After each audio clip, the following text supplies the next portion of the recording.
right, let's talk about this a little bit. It's a strange environment to try to invest through. Jonathan Hoenig joins us today, Capitalist Big Hedge Fund founding member.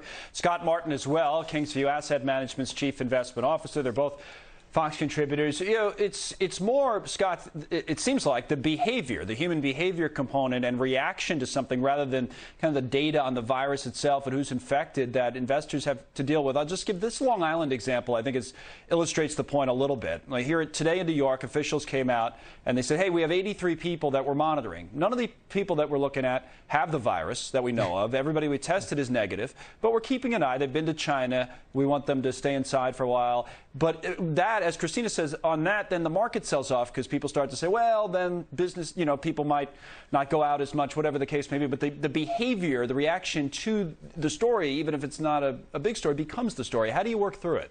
Yeah, I worked through it similarly how I did on my way over here, where I was frankly coughing on my way over on the street, and people were like looking at me like I had the virus. Frankly, you know, it's weird. Like they almost crossed the street because of it, and I had something in my throat. I mean, and that's exactly it, Connell. And that actually extrapolates itself into how the trading goes in the market, because these days, which by the way occur every year. I mean, we have pullbacks like this on average at least once or twice a year. These days feel a lot worse than they really are, and as humans, we forget about these times and only think about the good times when the markets go up, when in reality, these days are going to come. They're all part of a healthy market, really, because you get lower prices, you get valuations that return to appropriate levels, and you move on. And frankly, I still believe we have great companies here that are at good valuations that should be starting to be picked up as far as buys. Yeah, so the whole buy the dip mentality. Jonathan, what do you say? Well, kind of to your point, you know, Scott is right. I mean, it seems a little ridiculous that just the report of a few more people being observed could lead to a 100 or 200-point sell-off from the Dow, but that's the type of environment now we're in. Look, only 24% of stocks now are above their 50-day moving average.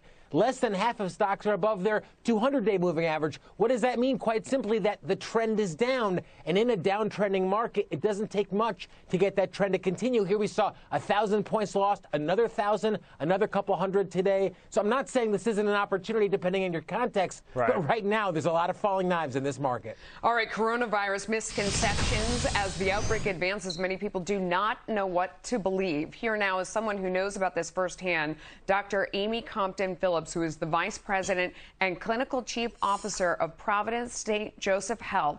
She oversees medical care for the network that saw the first U.S. coronavirus patient. I understand also that there were 4 quarantine patients from one of the affected cruise ships in your system. First of all, how are they doing right now? Everybody's doing well and stable. Thanks for asking. Yeah. It is a scary time, but I wonder if people are getting a little too scared. I hope you can sort some of that. First of all, what's the difference between the coronavirus virus and the flu virus? They're different families of viruses. So the influenza virus and the coronavirus are both viruses, like staph and strep are both bacteria, but they're different species and behave slightly differently, very similarly, but slightly differently. And so they do things like respond to different drugs, which is part of the issue that we're having today.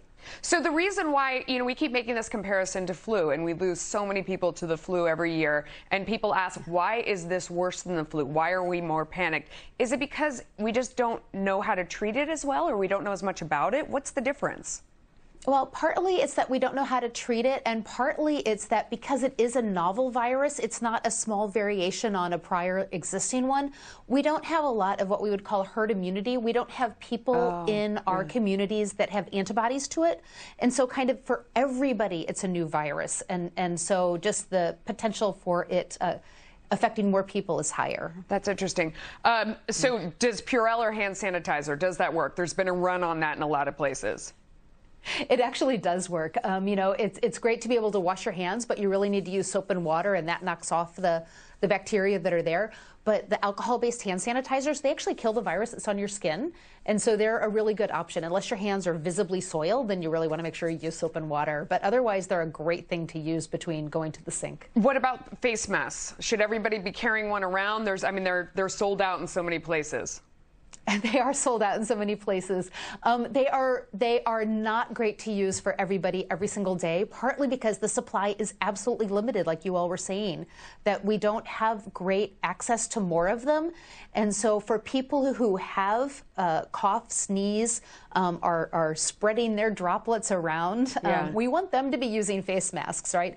And we want to preserve them for healthcare workers who have to take care of sick patients so they can stay healthy and on the job. Yeah, what's the biggest misconception you're hearing? Well, I'm hearing lots of misconceptions. I think there's kind of a fact-free zone going on in social media at the moment. So cover your cough, cover your hands. Don't believe remedies, home remedies. Yeah, stay away from social media at the moment. Stick with some tried and true, vetted, real information sources. All right, Dr. Compton Phillips, thank you for that. Just a quick reaction from Scott and Jonathan, who have been listening along, our kind of non-experts in the medical field who have to be experts in making investment decisions. I mean, is that helpful, Jonathan, at all? I mean, it's a calm kind of look at things. It's the same advice we get. We're dealing with, you know, with the common cold or whatever it may be. What do you say? And I'm heeding that advice, Connell. No question. I'm absolutely heeding that advice, especially oh my God. when it comes to hand sanitizer. Look, this is positive. I wondered why that was in there. Yeah, no matter where you live in the world, ultimately, for Connell, what it means for us as investors is that there's innumerable large companies with operations in China, in Europe, in the Middle East that are having swaths and swaths of staff intimately impacted by this terrible virus, which is growing. And the fact that so much of that information, as the doctor mentioned, has not been forthcoming from nationalities and from countries worldwide, I think is part of the reason you're seeing real panic. Quick final point, Scott. You want to share some of those ideas you had about the buy and the dip stuff? And oh, yeah, those great ideas I had saved just for you, Connell. You know, just look at the dips. If you're looking at market movements and looking at oversold conditions, look at how big volume is, which has been absolutely gigantic. Look at this thing called MACD, which is moving average convergence divergence. Yes, I did not make that up. That really exists. Those things are blown out of the water with respect to how far down they are. Those are times when market bottoms are put in. Well, sorry I asked after that one. Yeah, see, I told you, man. I tried to warn you. It's good stuff, to be serious. Thank you, guys. Scott and Jonathan, hang in there. We appreciate it. Melissa.